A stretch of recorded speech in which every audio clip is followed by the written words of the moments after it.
আকাশবাণী কলকাতা। স্থানীয় সংবাদ পড়ছি প্রিয়া বিশ্বকর্মা। রাজ্য সরকারের সঙ্গে আন্দোলনরত জুনিয়র চিকিৎসকদের প্রস্তাবিত বৈঠক একাধিকবার ভেস্তে যাওয়া নিয়ে টানাপোড়েনের মধ্যেই মুখ্যমন্ত্রী মমতা ব্যানার্জি আজ অতর্কিতে স্বাস্থ্য ভবনের সামনে অবস্থান স্থলে পৌঁছন। তাকে দেখেই ধর্নাস্থল থেকে বিচারের দাবিতে স্লোগান ওঠে। প্রবল চেঁচামেচিতে বেশ কয়েক মিনিট মাইক হাতেই দাঁড়িয়ে থাকতে হয় মুখ্যমন্ত্রীকে। এরপর তিনি বলেন, সমস্ত হাসপাতালে রোগী কল্যাণ সমিতি ভেঙে দেওয়া হচ্ছে, দোষীরা অবশ্যই শাস্তি পাবে। এই অপরাধের সঙ্গে যুক্ত কারোর প্রতি রাজ্য সরকারের কোনো সহানুভূতি নেই। হাসপাতালে দুর্নীতি চক্র নিয়ে যে অভিযোগ উঠেছে তা ভাঙতেও তিনি সব রকম উদ্যোগ নেবেন। জুনিয়র চিকিৎসকদের ফের একবার কাজে যোগ দেওয়ার আহ্বান জানান তিনি।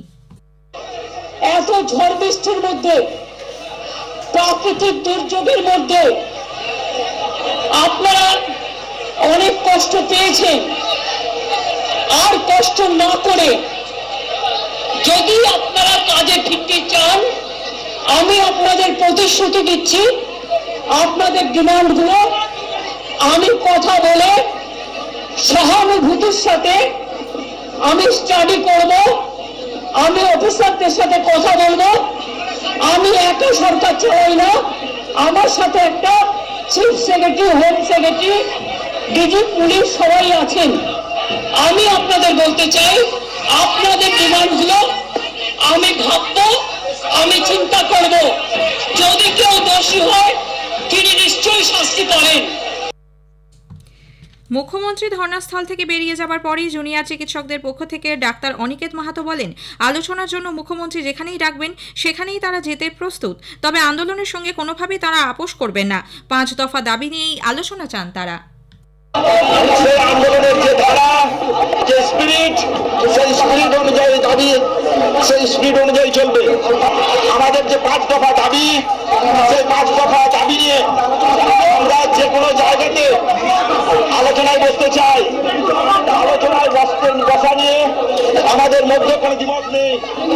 আমরা অতি দ্রুততায় এই আলোচনায় বসতে চাই এবং অতি দ্রুততার সাথে কাজে ফিরতে চাই। কিন্তু আমাদের দাবি নিয়ে আমরা আমাদের যে ন্যায়সঙ্গত ন্যায্য দাবি, অন্যায় দাবি আমরা করছি না।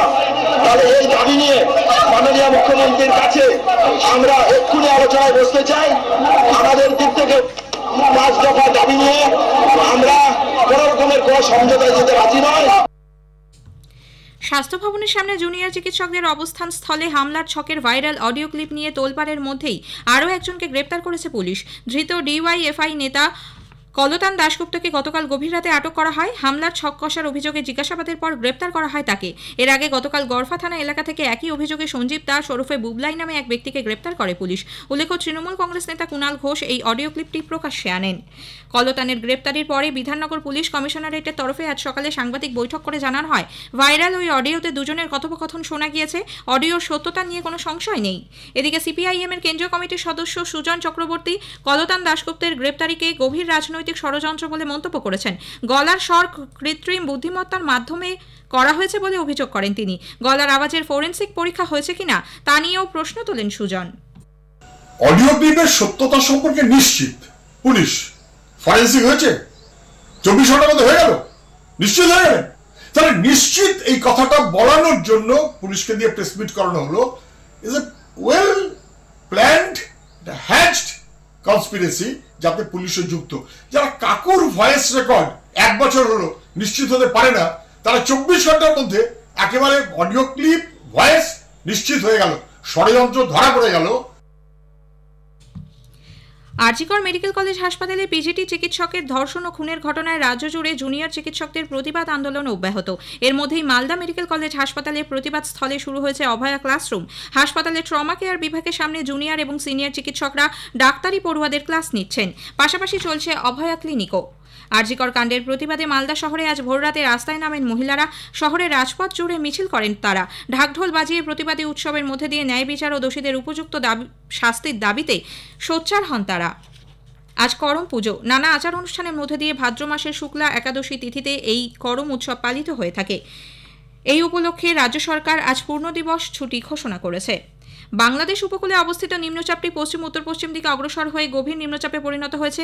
বর্তমানে এটি বাংলাদেশ ও পার্শ্ববর্তী গাঙ্গেয় পশ্চিমবঙ্গের উপর অবস্থান করছে। আজ সন্ধ্যার মধ্যে এটি আরও পশ্চিম ও উত্তর পশ্চিম দিকে অগ্রসর হয়ে আগামী 48 ঘন্টায় শক্তি হারিয়ে নিম্নচাপে পরিণত হবে। কলকাতার ডপলার ওয়েদার র্যাডারের মাধ্যমে এর উপর নজর রাখা হচ্ছে। এর প্রভাবে কলকাতা সহ দক্ষিণবঙ্গের বিভিন্ন জেলায় ভারী বৃষ্টি হচ্ছে। আগামীকাল পর্যন্ত এই বৃষ্টির পূর্বাভাস দিয়েছে আবহাওয়া দপ্তর। স্থানীয় সংবাদ শেষ হলো।